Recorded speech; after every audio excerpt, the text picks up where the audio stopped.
Сәлеметсіңдер ме, балалар? Қазақ тілі сабағын бастаймыз. 3-ші сынып. Бүгінгі сабақтың тақырыбы музейдегі көне заттар. Тема сегодняшнего урока – древние предметы в музее. Бүгінгі сабақта мәтіннің мазмұнын түсініп, мәтін бойынша берілген сұрақтарға жауап береміз. Сөйлем құрастырамыз. Сегодня, ребята, будем работать с текстом, отвечать на вопросы по тексту и составлять предложения. Сначала познакомимся с новыми словами. Оқулық 26-шы бет. Көне заттар. Көне заттар. Предметы древности. Құмыра. Құмыра. Кувшин, ваза. Ыдыстар. Ыдыстар. Посуда. Алтын адам. Алтын адам, золотой человек. Жақсы балалар, енді жіктік жалғауларды еске түсірейік. Ребята, мы с вами учимся спрягать глаголы в единственном и во множественных числах. Сегодня мы проспрягаем глагол «хожу». Например, я хожу, я ходил в музей. Ты ходил в музей, вы ходили в музей, он ходил в музей и во множественном числе. Проверим. Бірінші жақ жекеше түрі.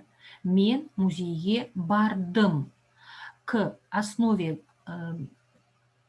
глагола бар мы добавляем суффикс «д» и окончание, личное окончание первого лица «м». Бардым. Екінші жақ. Сен музейге бардың. Добавляем окончание второго лица, личное окончание. Бардың. Вежливая форма, сыпайы түрі. Сіз музейге бардыңыз. Добавляем окончание, личное окончание вежливой формы второго лица. Ңыз. Слово твердое, поэтому добавляем твердое окончание. Үшінші жақ, ол музейге барды. Как вы обратили внимание, в третьем лице окончание нулевое. Көпше түрі, множественное число. Бірінші жақ. Біз музейге бардық. Бар основа глагола, д суффикс, қ личное окончание первого лица множественного числа. Екінші жақ. Сендер музейге бардыңдар. Бардыңдар. Окончание второго лица дар множественного числа. Вежливая форма. Сіздер музейге бардыңыздар. Бардыңыздар. Окончание второго лица вежливой формы ңыздар. Окончание твердое, потому что слово барды звучит твердо. Үшінші жақ. Олар музейге барды. Ребята, увидели? В третьем лице снова нет личного окончания. Окончание нулевое. Приостановите видео и еще раз попробуйте проспрягать этот глагол. Жақсы балалар, енді біз сендермен мәтінді оқимыз. Оқулықты ашамыз. Екінші тапсырма 27-ші бет. Мәтінді оқы, сұрақтарға жауап бер. Сначала мы прочитаем текст, затем ответим на вопросы. Мен сабақтан соң сыныптас достарыммен бірге орталық музейге бардым. Гид бізге экспонаттар туралы айтты. Музейде құмыра, кесе және тағда басқа көне заттар көп. Әнелге көне домбыра ұнады. Маған алтын адам ұнады. Жақсы балалар, енді өздерін 2-3 рет оқыңдар. Прочитайте самостоятельно 2-3 раза этот текст. Қазір аударайық. Мен сабақтан соң сыныптас достарыммен бірге орталық музейге бардым. Я после уроков вместе с друзьями-одноклассниками ходил в Центральный музей. Гид бізге экспонаттар туралы айтты. Гид нам рассказал об экспонатах. Музейде құмыра, кесе және тағда басқа көне зат көп. В музее много кувшин, чашек и других предметов древности. Анельге көне домбыра ұнады. Анель понравилась старинная домбра. Маған алтын адам ұнады. Мне понравился золотой человек. Енді балалар сұрақтарға жауап берейік. Әлібек сыныптас достарымен бірге қайда барды? Қайда? Вопрос. Куда? Куда же пошел Алибек со своими друзьями-одноклассниками? Ищем в тексте. Қайда? Орталық музейге. Полный вариант ответа.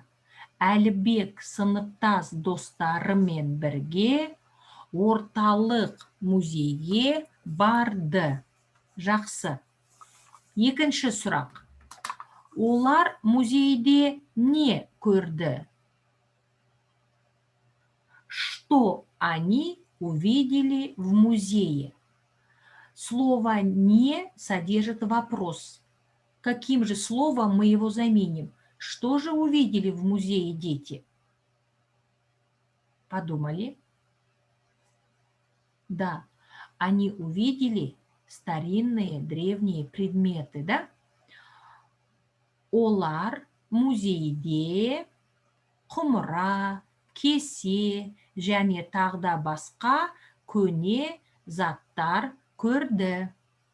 Жақсы балалар. Үшінші сұрақ. Кімге не ұнады? Кому что понравилось? В этом вопросе есть два слова, содержащие вопрос. Кімге? Кім кто? Кімге кому? Не что ұнады, понравилось. Давайте вспомним. Кімге? Әнелге не. Көне домбыра ұнады. Әлібекке. Кімге? Әлібекке не. Алтын адам ұнады. А на четвертый, пятый вопрос, ребята, попробуйте ответить сами. Сен қандай музейге бардың? Қандай? Какой?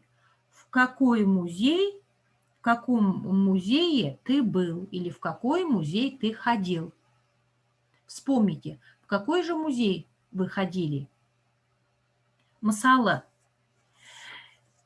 мен өлкетану мұражайына бардым. Я ходила в краеведческий музей. Саған не ұнады? Не. Что? Что тебе понравилось? Маған ұлттық киімдер ұнады. Мне понравилась национальная одежда. Жақсы балалар, енді келесі тапсырмаға көшеміз. Суретке қарайық, сөйлемдерді толықтырайық. Мынау кім? Мынау Әлібек. Мынау кім? Мынау Анна. Ол қай күні музейге барады? Ол, вместо ол я могу вставить и девочку, и мальчика. Он или она. Қай күні? В какой день? Когда? Қашан можно спросить. Ол қашан музейге барады? Или ол қай күні музейге барады? Қараймыз. Әлібек. Написано слово сенбі. Вспомним, ребята. Не недели. Дүй сенбі. Сей сенбі. Сәр сенбі. Бей сенбі. Жұма сенбі. Жексенбі. Сенбі – это суббота. Әлібек сенбі күні музейге барады. Әлібек сенбі күні музейге барады. Алибек в субботу пойдет в музей. Анна қай күні музейге барады? Сейсенбі. Сейсенбі – это вторник. Анна сейсенбі күні музейге барады. Анна сейсенбі күні музейге барады. Анна во вторник пойдет в музей. Ребята, посмотрите внимательно, что это за музей? Вы узнали? Дұрыс, бұл орталық музей. Это центральный музей. Значит, ребята стоят перед центральным музеем. Сейчас выполним задание, используя информацию про этих двух детей. Алибек пен Анна арасында диалог құр. Составь диалог между Алибеком и Анной. И это задание отправите голосовым сообщением учителю. Без сұрақ, без жауап. 5 вопросов и 5 ответов. Вспомните, где стояли дети. Про что у вас будет диалог. Жарайсыңдар, балалар? Надеюсь, что вы справитесь с этим заданием. Енді сөйлем құрастырайық. А сейчас мы будем составлять предложение. В казахском языке глагол всегда находится в конце предложения. Значит, в этом предложении в конце стоит слово айтты. Это глагол. Айтты рассказал или сказал.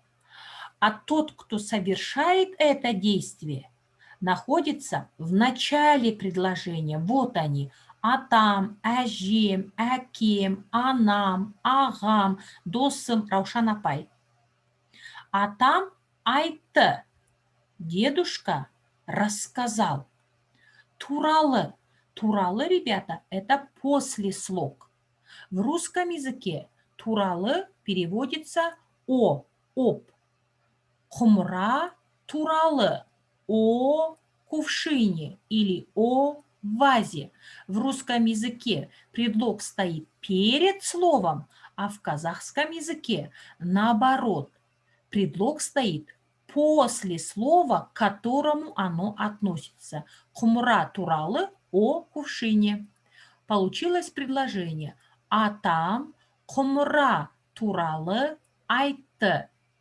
Дедушка рассказал о кувшине. Давайте возьмем слово «анам». «Анам» выбираем из второго варианта. О чем же рассказала мама? Анам ыдыс туралы айтты. Мама рассказала о посуде. Ребята, теперь сами попробуйте собрать предложение, используя эти слова. Не забываем, глагол находится всегда в конце предложения. Тот, кто совершает действие в начале предложения. Жақсы балалар, после этого дәптерімізді ашамыз, жазамыз. Қаңтардың 28-і музейдегі көне заттар. Ребята, внимательно рассмотрите рисунок. Что вы видите? Кого вы видите? Какие это предметы? Что делают дети? Сурет бойынша кім, не, қандай, не істеді сұрақтарына жауап беретін сөздерді жаз. Әрқайсысына 4 сөз. Ребята, вам нужно по картинке напишите слова, отвечающие на вопрос «кто?», что, какой, какая, какое, что делал, что сделал и так далее. К каждому вопросу по 4 примера. То есть в тетради вы пишете на первой строчке вопрос «кем», ставите двоеточие и 4 примера, которые вы увидели на этой картинке. С новой строчки «не», «что» и 4 слова, отвечающие на вопрос «что?». Следующее «қандай», какой, какая, какое. Найдите и напишите по картинке 4 слова прилагательных. И последнее не істеді, не істейді, что делает, что делают и так далее. 4 глагола. Жақсы балалар, жарайсыңдар. Огромное спасибо всем за работу. Түсіндім, сұрақ бар, түсінбедім. Сабақ аяқталды. Сау болыңдар балалар.